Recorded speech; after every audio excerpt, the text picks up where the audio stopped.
નમસ્કાર કલમ યુદ્ધ સમાચારની સાથે હું છું આપની સાથે પાયલ બામભણિયા। તો જોઈએ આજના મહત્વના સમાચારમાં।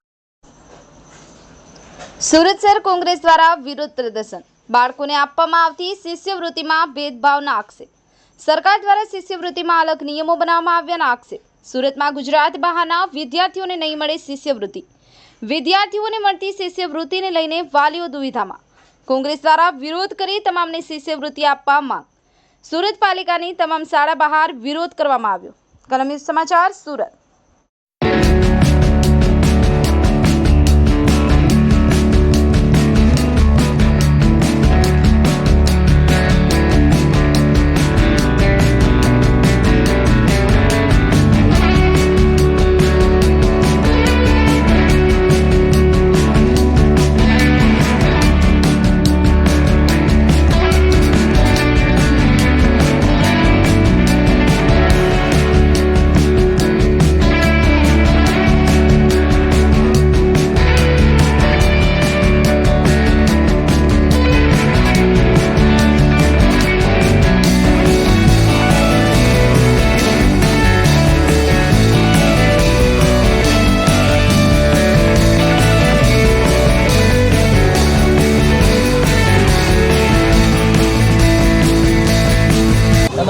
જે મારું નામ સુરેશભાઈ સુહાગિયા, પૂર્વ સભ્ય નગર પ્રાથમિક શિક્ષણ સમિતિ સુરત।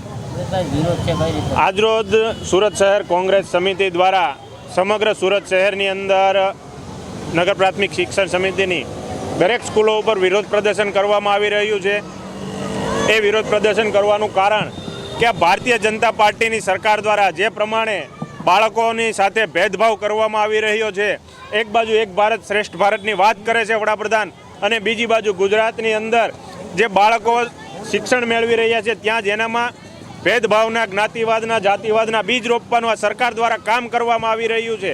કે જે બાળકોને શિષ્યવૃત્તિ આપવામાં આવતી હતી અત્યાર સુધી સરકાર દ્વારા, એની અંદર આજે સરકાર દ્વારા નવો ફતવો બહાર પાડવામાં આવ્યો છે કે જે બાળક છે, ભણે છે, એનો વાલી જો ગુજરાતી હશે એનું પ્રૂફ આપવામાં આવશે તો જ એને શિષ્યવૃત્તિ આપવામાં આવશે। એટલે આવો જે સરકાર દ્વારા ભેદભાવ કરવામાં આવી રહ્યો છે અને બાળકોને ફક્ત ગુજરાતી હોય એવા બાળકોને શિષ્યવૃત્તિ આપવાનું જે નક્કી કરવામાં આવી રહ્યું છે એની સામે સુરત શહેર કોંગ્રેસ સમિતિ વિરોધ કરે છે।